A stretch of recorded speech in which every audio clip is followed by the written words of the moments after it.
आज की कहानी विधवा और तलाकशुदा लड़का। यह कहानी किरण और मनोज की है। किरण अपनी शादी के 1.5 साल बाद ही विधवा हो जाती है और उसके जीवन में अचानक ही पतझड़ आ गया था। किरण को ऐसा लगता था कि जैसे वह संसार की सबसे बदनसीब औरत है। उसकी आंखों के आगे उसका अंधेरे जैसा भविष्य हमेशा घूमता रहता था। किरण के घर में सिर्फ उसकी बूढ़ी माँ थी और किरण के पति के गुजरने के बाद किरण के पिता भी इस दुखद में गुजर जाते हैं। एक बड़ा भाई था, लेकिन वो तो सबसे मुंह मोड़कर अपनी पत्नी को लेकर कहीं और रहने चला जाता है। इसलिए अब किरण को लगता था कि जिंदगी में कभी भी खुशी उसके दरवाजे पर दस्तक नहीं देगी। इधर मनोज की बात करते हैं। मनोज की शादी 3 साल तक तो अच्छी चल रही थी, लेकिन फिर उसकी पत्नी का किसी और के साथ चक्कर चलने लगा और वो उस दूसरे आदमी के साथ खुलेआम अय्याशी करने लगे। फिर कुछ दिनों में ही उसने मनोज को तलाक देकर दूसरे आदमी से शादी कर ली। मनोज अपनी पत्नी से बहुत प्यार करता था, लेकिन तलाक होने के बाद वह अपनी पत्नी के बिना बिल्कुल ही अकेला सा हो गया और अपनी सुनसान वीरान जिंदगी अकेले ही काटने लगा।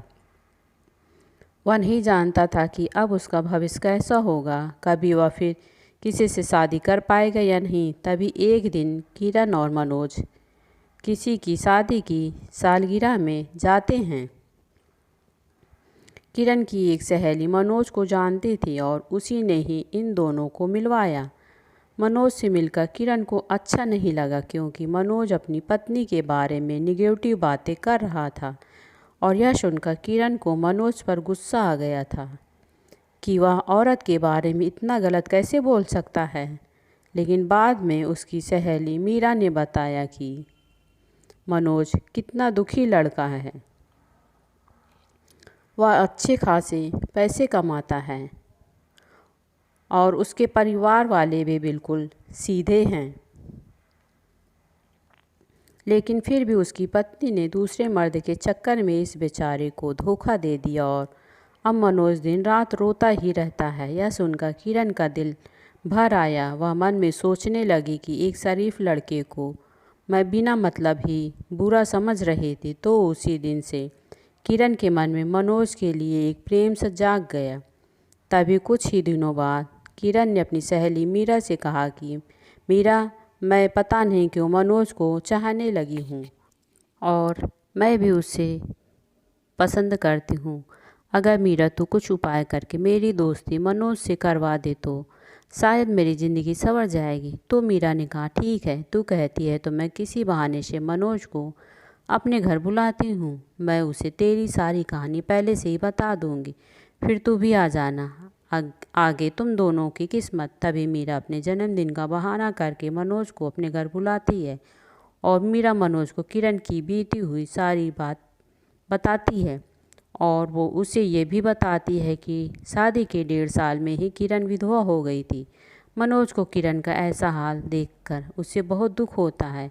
तभी मनोज किरण से मिलता है, उसे समझाता है। वाकई में किरण एक बहुत दुखी लड़की थी। अब मनोज ये तय कर लेता है कि वो किरण का सहारा बनेगा। किरण को भी मनोज दिल से बहुत ही पसंद था और दोनों ही बाहर भी मिलने लगे ताकि वो एक दूसरे को सही से समझ सके। एक दिन उन दोनों को हुई एक दूसरे से बेहद प्यार हो गया और रात भर वो दोनों ही फ़ोन पर चैटिंग भी करते और कभी फ़ोन पर बातें भी कर लेते थे। मनोज बहुत ही रोमांटिक लड़का था। वह अपनी बातों को किरण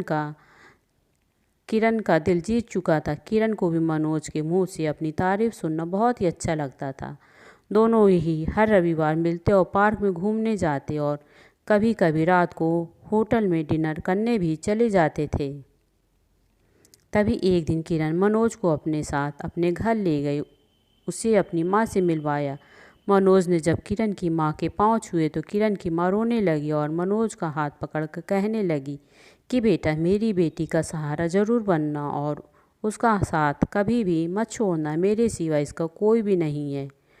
अब मेरा भी कोई पता नहीं कब उस भगवान का बुलावा आ जाए। अगर मैं मर गई तो मेरी जवान लड़की का क्या होगा। ये सुनकर मनोज की भी आंखों में आंसू आ गए और किरण भी खूब रोने लगी। तभी मनोज ने कहा कि माँ जी, आप बिल्कुल चिंता ना करें। किरण का मैं मरते दम तक साथ नहीं छोड़ूंगा और आपको भी कुछ नहीं होगा और आपकी बेटी का मैं ज़िंदगी भर ही ख्याल रखूंगा।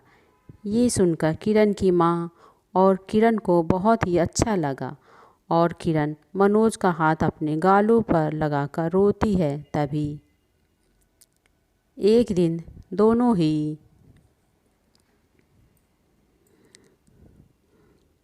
पार्क में बैठे थे तो किरण ने कहा कि मनोज, तुम अपने घर वालों से मुझको कब मिलवाओगे। मनोज ने बात टाल दी और उससे प्यार भरी बातें करने लगा और कहा, किरण, मैं तुम्हारे बिल्कुल नज़दीक आना चाहता हूँ। बोलो, तुम मुझे अपने करीब कब आने दोगी। लेकिन किरण मनोज को अपने करीब आने से मना करती है, मगर फिर भी थोड़ा बहुत वो दोनों प्यार कर ही लेते हैं। तभी किरण की सहेली मीरा ने किरण के कान भरना शुरू कर दिए। उसने कहा कि किरण, लड़कों पर इतनी जल्दी भरोसा नहीं करते। तू तो सीधी सादी है। मनोज को अपनी माँ से भी मिला दी, लेकिन मनोज ने तुझे किसी से मिलवाया? कहीं ऐसा ना हो कि वो तुझे इस्तेमाल करके छोड़ ना दे। यह सुनकर किरण के कान खड़े हो गए और वह सोचने लगी कि कहीं मनोज मुझे धोखा तो नहीं दे रहा है। उधर मनोज वह ये सोच रहा था कि मैं किरण को अपने घर कैसे लेकर आऊं। मेरा घर बहुत छोटा सा है और मैं उसे अभी नहीं बताऊंगा कि मैंने उसके लिए एक घर बुक कर लिया है और 30,000 जमा भी करवा दी हैं और बाकी की मैं बैंक से किस्त बनवा लूँगा। 1 महीने बाद का जन्मदिन था। मनोज ने सोचा, मेरे जन्मदिन पर ही किरण को सरप्राइज़ दूंगा और तभी किरण और उसकी माँ को भी घर बुला लूँगा। उसी दिन किरण से सारी बातें करके उसे सगाई की रिंग भी पहना दूंगा, क्योंकि किरण के परिवार में और कोई नहीं है। इसलिए सारा कार्यक्रम किरण और उसकी माँ के सामने ही हो जाएगा। अगले दिन किरण मनोज को फ़ोन करती है और गुस्से में कहती है कि तुम अपने घर वालों से मुझे कब मिलवाओगे। मनोज फिर से बात को टालते हुए बात को पलट देता है। अब किरण का शक और भी बढ़ जाता है। तभी किरण मनोज से कहती है, तुम्हारे बैंक में कितने पैसे हैं, मुझे अपना बैंक बैलेंस दिखाओ। लेकिन मनोज ने बैंक बैलेंस दिखाने की बात भी टाल दी, क्योंकि सभी पैसे उसने मकान के बयाने में दे दिए थे और उसके अकाउंट में यही कोई 5 से 6 हज़ार ही पड़े थे। किरण का शक अब बढ़ता ही जा रहा था और वो ये सोच लेती है कि मनोज वाकई में मेरा इस्तेमाल कर रहा है और वो मुझसे शादी भी नहीं करेगा। इसलिए किरण मनोज का फ़ोन तक उठाना बंद कर देती है। इधर मनोज इंगेजमेंट की सारी तैयारी कर चुका था। बातों ही बातों में उसने किरण की अंगूठी का भी नाप ले लिया था और किरण को इसका पता भी नहीं चला था। मनोज ने किरण की तरफ से खुद की भी अंगूठी बनवा ली थी, ताकि किरण की माँ का कोई भी खर्चा ना हो सके। मनोज ने किसी से थोड़ा कर्जा लेकर किरण के लिए साड़ी और उसका सामान खरीद लिया था और उसकी माँ के लिए भी एक सुंदर साड़ी खरीद ली। अब मनोज ने सबको यह कह दिया कि मेरे जन्मदिन वाली रात को मेरी सगाई किरण से है और उसके घर में भी उसको सबको बता दिया। सारी तैयारी हो चुकी थी। तभी एक दिन मनोज ने किरण को 3 बार कॉल किया, मगर किरण ने फ़ोन गुस्से में उठाया और कहा कि क्या बात है, जल्दी कहो। मनोज ने कहा, कल शाम 6 बजे तुम और तुम्हारी माँ को मैं लेने आ रहा हूँ।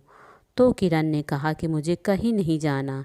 तो मनोज ने कहा कि किरण, कल मेरा जन्मदिन है। मनोज ने बताया, लेकिन फिर भी किरण ने मनोज को जन्मदिन की बधाई नहीं दी। तभी किरण ने सोचा कि जन्मदिन में चली जाती हूँ, इससे मनोज का पर्दाफाश भी हो जाएगा और अगली शाम किरण और उसकी माँ तैयार हो जाती और मनोज की गाड़ी में बैठकर उसके घर चली जाती हैं। पूरे रास्ते किरण ने मनोज से कोई बात नहीं की। उसे तो मनोज के रूप में एक धोखेबाज नजर आ रहा था।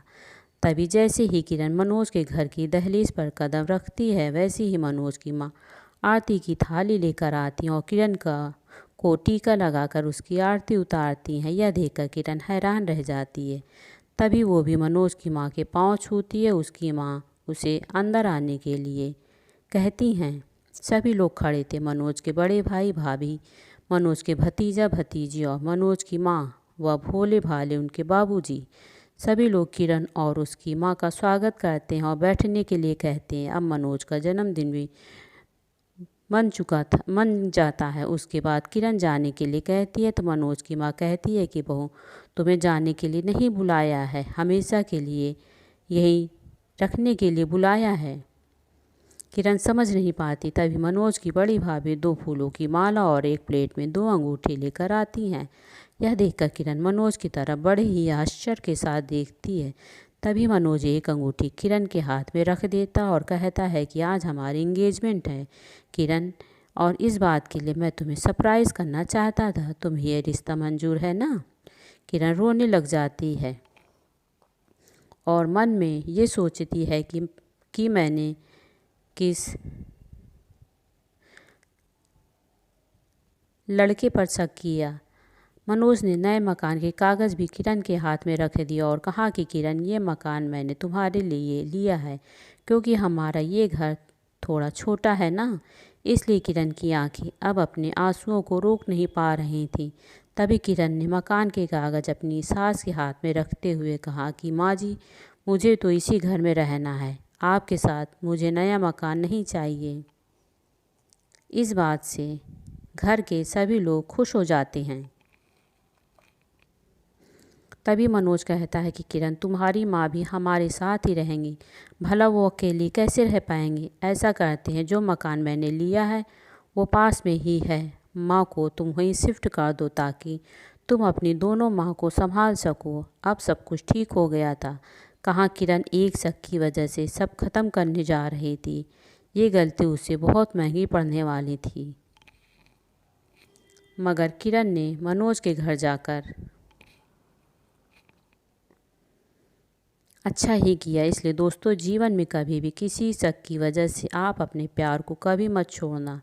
पहले पूरा सच जानना, फिर कोई कदम उठाना, तभी आपका भी रिश्ता बच सकता है। आपको यह कहानी कैसी लगी नीचे कमेंट करके हमें ज़रूर बताइएगा। अगर आपको यह कहानी पसंद आई हो तो अपने दोस्तों के साथ ज़रूर शेयर करें और ऐसी ही प्यारी कहानी सुनने के लिए आपका धन्यवाद। अगर आपको ये कहानी पसंद आए तो प्लीज़ मेरे चैनल को लाइक करें, कमेंट करें, शेयर करें और सब्सक्राइब करें। धन्यवाद।